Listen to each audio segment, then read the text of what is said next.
Hi అండి, welcome to my channel. అందరు బాగున్నారా? ఇవాళ నేను మీకు ఒక రైస్ రెసిపీ చేసి చూపిస్తున్నానండి. అది పుదీనా రైస్ అండి. దానికి కావాల్సిన ఇంగ్రీడియంట్స్ అన్నీ దగ్గర పెట్టేసేసుకున్నాను. ఇందులోకి మిక్సీ జార్లోకి ఇవన్నీ యాడ్ చేసుకొని మనం బ్లెండ్ చేసేసుకోవడమేనండి.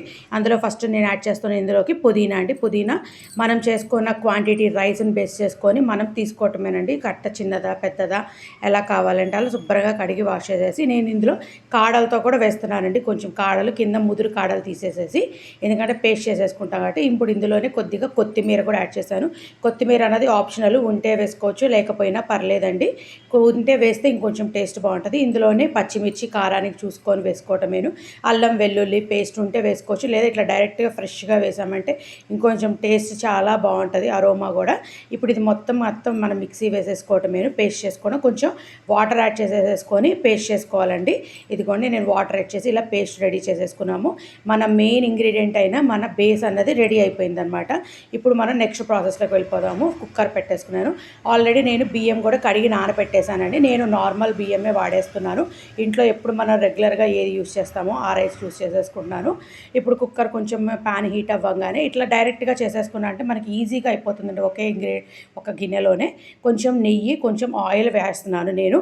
మీరు గీ వద్దనుకుంటే మొత్తం ఆయిల్ అయినా వేసేసుకోవచ్చు, లేదా మొత్తం గీ అయినా యాడ్ చేసేసుకోవచ్చు అండి. గీ టేస్ట్ అంతా ఇష్టపడని వాళ్ళకి కోసంగా, లేదా మరీ ఎక్కువ క్వాంటిటీ గీ ఎందుకని చెప్పని ఇట్లా నేను రెండు మిక్స్ చేసేసాను అనమాట. ఇప్పుడు ఇందులో రెగ్యులర్గా వేసుకొని మనం మసాలా దినుసులండి. బిర్యానీ ఆకు, దాల్చిన చెక్క, లవంగాలు, ఈ యాలుక్కాయి, ఇవి మసాలా వేసేసుకోవటమేను. కొంచెం జీలకర్ర కానీ షాజీరా కానీ ఏది ఉంటే అది అవైలబుల్గా యాడ్ చేసేసుకోవచ్చు అండి. నేనైతే షాజీరా యాడ్ చేసేసాను. షాజీరా కూడా చిటపడమంటున్నది. ఇప్పుడు ఇంకా నెక్స్ట్ వచ్చేటప్పటికి దీంట్లో కొంచెం వెజిటేబుల్స్ యాడ్ చేసుకోవాలనుకుని ఇంట్రెస్ట్ ఉన్న వాళ్ళు వెజిటేబుల్స్ వేసుకోండి. వెజిటేబుల్స్ వద్దు అనుకున్న వాళ్ళు జస్ట్ ప్లెయిన్గా అయినా ఆనియన్స్ వేస్ట్ చేసుకోవచ్చు. నేనైతే ఇప్పుడు వెజిటేబుల్స్ యాడ్ చేస్తున్నానండి. ఎందుకంటే మనము ఒక రైస్ తీసుకున్న దాంట్లో మనకు వెజిటేబుల్స్ అన్నీ కూడా యాడ్ చేస్తే ఫుల్ ఫ్లెడ్జ్డ్గా రైస్ బాగుంటుంది. కాబట్టి సింపుల్గా పిల్లలు ఇష్టపడేలాగా పొటాటో, క్యారెట్, ఆనియన్ వేస్తున్నాను. ఇంకా ఎక్కువ వెజిటేబుల్స్ ఏమి వేయట్లేదండి. గ్రీన్ పీస్ సీజన్లో అవైలబిలిటీలో ఉన్నప్పుడు, లేదా ఫ్రోజన్ గ్రీన్ పీస్ కూడా కొంచెం యాడ్ చేసుకున్నామంటే ఇంకొంచెం రిచ్గా కలర్ఫుల్గా ఉంటుంది. ఇట్లా క్యాష్యూ నట్స్ కూడా యాడ్ చేసుకోవచ్చు. ఇవన్నీ కొంచెం లైట్గా ఫ్రై చేసేసుకొని మనం ఆల్రెడీ రెడీ చేసి పెట్టుకున్నాం కదా, ఇప్పుడు ఆ గ్రేవీ అంతా యాడ్ చేసేసాను అనమాట. నేను ఆ పేస్ట్ అంతా ఇందులో వేసేసేసుకొని పేస్ట్ కూడా కొంచెం కలబెట్టేసుకుందాము. లైట్గా పచ్చివాసన పోయేలా, కొంచెం ముక్కలు వేగేలాగనమాట. మరీ ఎక్కువసేపు అవసరం లేదు, ఎందుకంటే మనం ఇది ఆల్రెడీ కుక్కర్లో డైరెక్ట్గా విజిల్ రానిస్తాం కాబట్టి ఎక్కువ కూడా మరీ బాగా మగ్గాల్సిన అవసరం లేదండి. ఇప్పుడు ఇందులో నేను నానబెట్టేసేసుకున్న బియ్యము, వాటర్ నేను కలిపి నానబెట్టేసేస్తానండి. ఎసురు కూడా ఒకేసారి పోసేసి ఉంచుతానమాట రైస్లోనే. ఆ వాటరు బియ్యము మొత్తం యాడ్ చేసేసుకుందాము. మీరు ఎన్ని రైస్కి మీకు ఇంట్లో ఎలా పడుతుందో రేషియో వాటర్ అలా మీరు తీసేసుకోవటమేనండి. బాస్మతి రైస్ అయితే బాస్మతి రైస్ తగ్గట్టు ఏ రైస్ యూస్ చేసుకుంటే దాని రేషియోలో మీరు ఎప్పుడు రెగ్యులర్గా ఎలా తీసుకుంటారో వాటర్ క్వాంటిటీ అలా తీసేసుకోవటమేనండి. చూడండి ఎంత కలర్ఫుల్గా ఉందో, మంచి గ్రీన్ కలర్గా కనపడుతుంది. ఇలా చేసి పెట్టామంటే పిల్లలకి లంచ్ బాక్స్లోకైనా, ఇంట్లో ఎప్పుడైనా రెగ్యులర్గా కర్రీస్ ఎందుకు ఇవ్వాలన్నప్పుడు సింపుల్గా ఒకటే రెసిపీగా ఇట్లా చేసేసుకొని చక్కగా ఎంజాయ్ చేయొచ్చు అనమాట. ఆల్రెడీ దీంట్లో మనం అన్ని వెజిటేబుల్స్ కూడా యాడ్ చేసుకుంటున్నాం కాబట్టి మన ఫుల్ ఫ్లెడ్జ్డ్ మీల్గా అయినా డిన్నర్గా అయినా కానీ సూపర్గా ఉంటుందండి. ఖచ్చితంగా చాలా ఎమ్మీగా ఉంటుంది. ఇప్పుడు దీంట్లో టేస్ట్కి సరిపడా సాల్ట్ వేస్తున్నాను.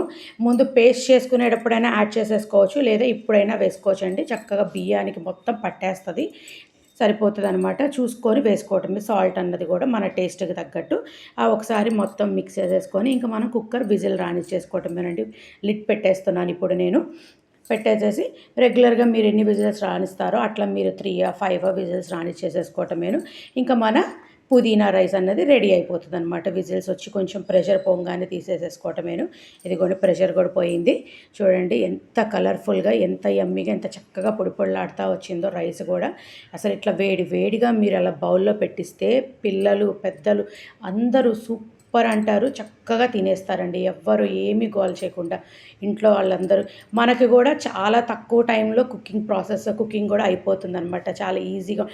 ఎస్పెషల్లీ సండేస్ అప్పుడు మనం బయటికి వెళ్ళాలనుకున్నప్పుడు ఇలా సింపుల్గా చేసేసుకున్నాం అనుకోండి చాలా ఎర్లీగా, లేదా బయటికి వెళ్ళి వచ్చినప్పుడు దీంట్లో కాంబినేషన్కి ఇట్లా నేనైతే రైతా చేసుకున్నానండి. ఇది ఆప్షనల్. చక్కగా పెరుగు కూడా వేసుకున్నామంటే పిల్లలకి వేడి చేయకుండా పెరుగు అన్నది లేకుండా చక్కగా సరిపోతుంది అనమాట. రైతాలో మనకి క్యారెట్, టొమాటో, టొమాటో ఏది కావాలంటే అలా యాడ్ చేసేసుకొని పెరుగులో పెట్టేసుకోవచ్చు. చూడండి ఎంత వేడివేడిగా ఎంత యమ్మీగా ఉందో. పుదీనా వల్ల చాలా బెనిఫిట్ ఉంటుందండి. కొత్తిమీర పుదీనా వల్ల, పుదీనా యాడ్ చేసుకోవడం వల్ల గ్యాస్ ఫామ్ అవ్వకుండా ఉంటుంది, డైజెషన్కి బాగుంటుంది.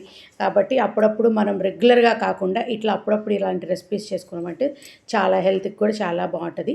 నా వీడియో కనుక నచ్చినట్టయితే మీరు తప్పకుండా లైక్ చేయండి, షేర్ చేయండి. ఫస్ట్ టైం చూస్తున్న వాళ్ళైతే సబ్స్క్రైబ్ చేసుకోండి. పక్కనున్న బెల్ ఐకాన్ని క్లిక్ చేశారంటే ఎమ్మడే మీకు ఏది అప్లోడ్ చేసినా నోటిఫికేషన్ వచ్చిందండి. అంతేనండి. చూడండి ఎంత సింపుల్ అయినా లంచ్ బాక్స్కి అయినా ఇంట్లో అయినా తినేలాంటి పుదీనా రైస్ అయిపోయింది. ఓకే అండి, బాయ్.